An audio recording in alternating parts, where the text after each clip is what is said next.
इनकलाब जिंदाबाद। साल 2010 में 13 अगस्त को एक फिल्म आई थी भारत में, पिपली लाइफ। उस फिल्म का गाना था, सखी सैया तो खूब ही कमाते हैं, महंगाई डांड खा जाते हैं। नथु अपने कर्ज के बोझ के तले इतना दबा रहता है कि खुद अपनी मौत का भविष्य अपनी आंखों से देखता है। वही हाल आज हमारे भारत देश का है।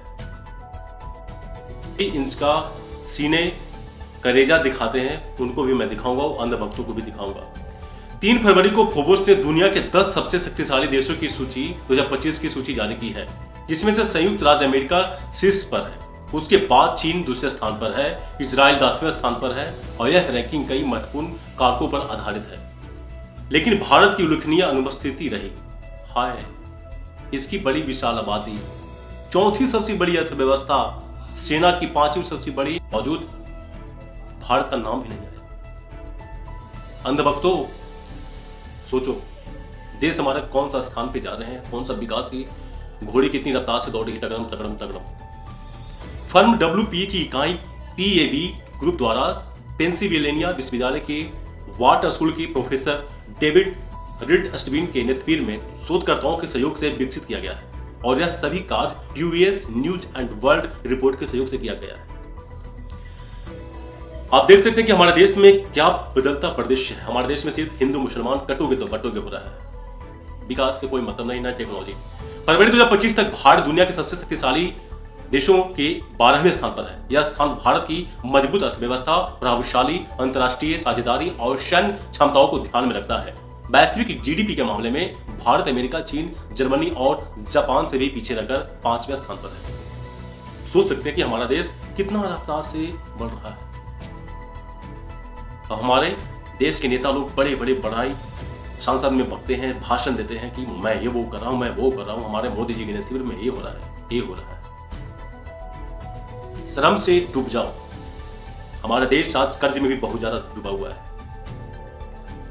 घोटालेबाज इतना हमारे देश में भर गए हैं कि दिमक की भांति जिस लकड़ी में घर बनाते हैं उसी लकड़ी को खा रहे हैं।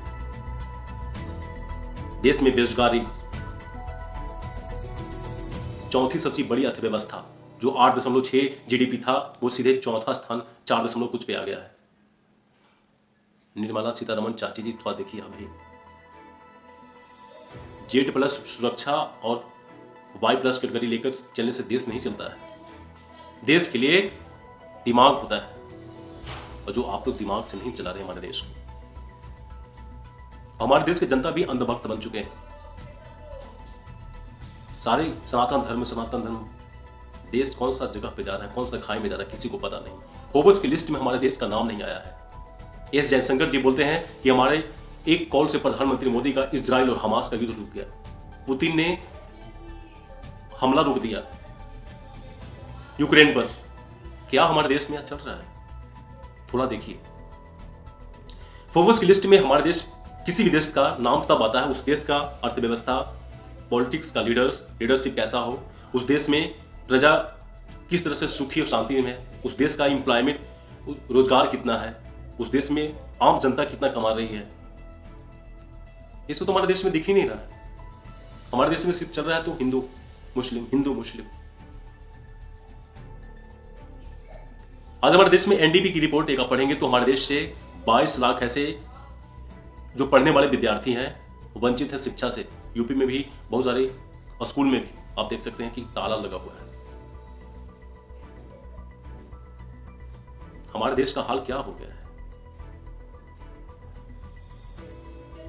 तो सोचिए और आप अपनी बदौलत से, अपने दिमाग से, सूझबूझ से काम लीजिए।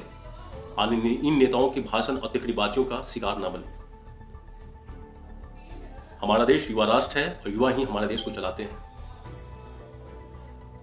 इसी के साथ इस सम्राट को दे इजाजत और देखते रहें दिल्ली तक 0.2 न्यूज। जय हिंद। इनकलाब जिंदाबाद।